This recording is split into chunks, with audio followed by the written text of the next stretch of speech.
ओम श्री गणेशाय नमः। जय श्री कृष्ण मित्रों, आज के वीडियो में हम अजय एकादशी का महत्व और कथा सुनेंगे। ओम नमो भगवते वासुदेवाय नमः। भाद्रपद मास के कृष्ण पक्ष की एकादशी को अजय एकादशी कहा जाता है। इस दिन व्रत करने से और भगवान विष्णु की पूजा करने से व्यक्ति एक अश्वमेघ यज्ञ कराने से अधिक पुण्य की प्राप्ति होती है, पापों का नाश होता है और वैकुंठ की प्राप्ति होती है। अजय एकादशी व्रत के पूजा के समय आपको व्रत कथा का श्रवण या पाठ जरूर करना चाहिए। जो इसका व्रत करता है वह इस लोक में सुख भोग कर अंततः विष्णु लोक में पहुंच जाता है। इस व्रत का फल यश्वमेघ, कठिन तपस्या, तीर्थों में दान स्थान आदि से मिलने वाले फलों से भी अधिक होता है। यह व्रत एकादशी तिथि से प्रारंभ होकर द्वादशी तिथि की शुभ समाप्त होता है। अजय एकादशी का व्रत करने से मनुष्य को पवित्र नदी में स्नान, दान, पुण्य तथा अश्वमेघ यज्ञ के समान फल मिलता है।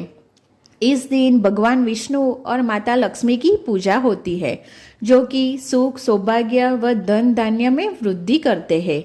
मान्यता है कि इस व्रत को करने से घर में सुख समृद्धि आती है।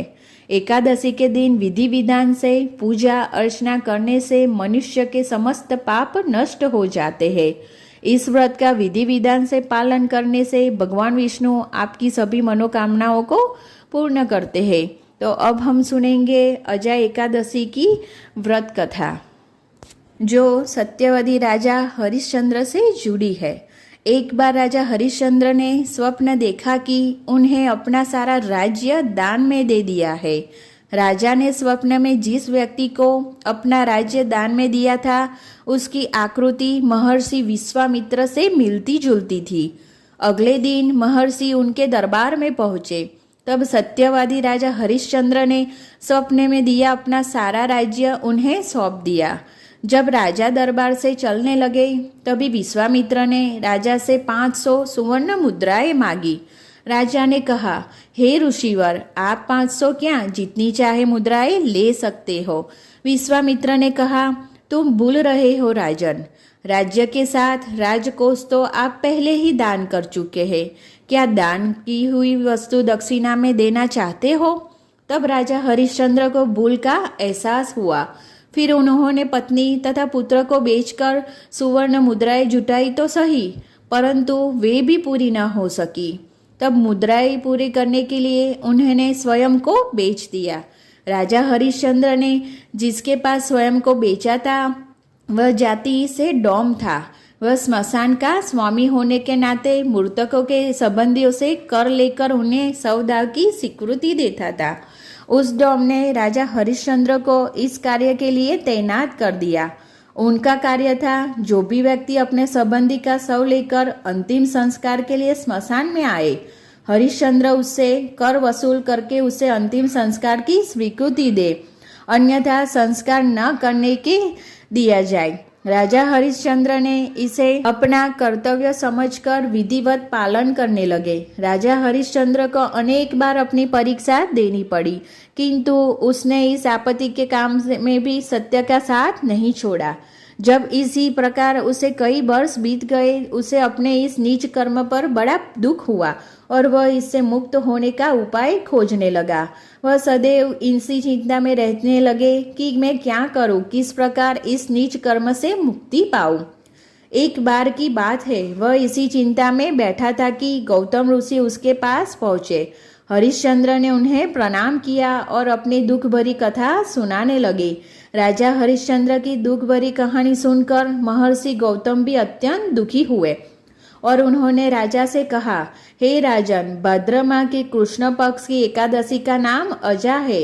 तुम उस एकादशी का विधान पूर्वक व्रत करो तथा रात्रि को जागरण करो, इससे तुम्हारे सभी पाप नष्ट हो जाएंगे। महर्षि गौतम इतना कहकर आलोप हो गए। उस दिन राजा हरिश्चंद्र का एकादशी का व्रत था।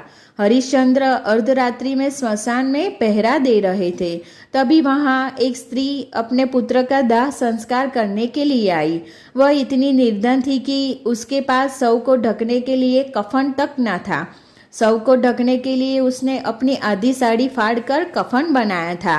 राजा हरिश्चंद्र ने उससे कर मांगा, परंतु उस अवला के पास कफन तक के लिए तो पैसा था नहीं, फिर भला कर अदा करने के लिए धन कहाँ से आता। कर्तव्यनिष्ठ महाराज ने उसे सौदा की याज्ञा नहीं दी। बेचारी स्त्री बिलख कर रोने लगी। एक तो पुत्र की मृत्यु का शोक, ऊपर से अंतिम संस्कार न होने पर शव की दुर्गति होने की आशंका। उसी समय आकाश में घने काले काले बादल मंडराने लगे, पानी बरसने लगा, बिजली चमकने लगी। बिजली के प्रकाश में राजा ने जब उस स्त्री को देखा तो वह चौंक उठे। वह उनकी पत्नी तारामती थी और मृतक बालक था। उनका एकलौता पुत्र रोहितवास था, जिसका सांप के काटने से असमय ही देहांत हो गया था। पत्नी तथा पुत्र की इस दीन दशा को देखकर महाराज विचलित हो उठे। उस दिन एकादशी थी और महाराज ने सारा दिन उपवास रखा था। दूसरे परिवार की यह दुर्दशा देखकर उनकी आंखों में आंसू आ गए। वह भरे हुए नेत्रों से आकाश की ओर देखने लगे, मानो कह रहे हो, हे ईश्वर, अभी और क्या क्या दिखाओगे। परंतु यह तो उनकी परीक्षा की घड़ी थी। उन्होंने भारी मन से अनजान बनकर उस स्त्री से कहा, देवी, जिस सत्य की रक्षा के लिए हम लोगों ने राजभवन का त्याग किया, स्वयं को बेचा, उस सत्य की रक्षा के लिए अगर मैं इस कष्ट घड़ी में न रह पाया तो कर्तव्यच्युत होऊंगा। इस समय तुम्हारी दशा अत्यंत दयनीय है, तथापि तुम मेरी सहायता करके मेरी तपस्या की रक्षा करो। कर लिए बिना मैं तुम्हें पुत्र के अंतिम संस्कार की अनुमति नहीं दे सकता। रानी ने सुनकर अपना धैर्य नहीं खोया और जैसे ही शरीर पर लिपटी हुई आधी साड़ी में से आधी फाड़ कर के रूप में देने के लिए हरिश्चंद्र की ओर बढ़ाई तो तत्काल प्रभु प्रकट होकर बोले, हरिश्चंद्र, तुमने सत्य को जीवन में धारण करके उच्चतम आदर्श स्थापित करने का आचरण की सिद्धि का परिचय दिया है। तुम्हारी कर्तव्यनिष्ठ धन्य है, तुम इतिहास में अमर रहोगे। राजा हरिश्चंद्र ने प्रभु को प्रणाम करके आशीर्वाद मांगते हुए कहा, भगवान, यदि आप वास्तव में मेरी कर्तव्य निष्ठा और सत्याचरण से प्रसन्न हो तो इस दुखिया स्त्री के पुत्र को जीवन दान दीजिए। और फिर देखते ही देखते ईश्वर की कृपा से उनका पुत्र जीवित हो उठा। भगवान के आदेश से विश्वामित्र ने भी उनका सारा राज्य वापस लौटा दिया। इस तरह राजा हरिश्चंद्र ने सत्यवादी और भक्तिभाव से एकादशी का व्रत किया तो उन्हें उनके फल के स्वरूप में उनकी पत्नी, पुत्र और राज्य वापस मिला। तो हरिभक्तों, आप भी अवश्य अजय एकादशी का व्रत कीजिए और मनचाहा फल प्राप्त कीजिए। आपको मेरा ये वीडियो अच्छा लगे तो लाइक, सब्सक्राइब और ज़रूर शेयर करना।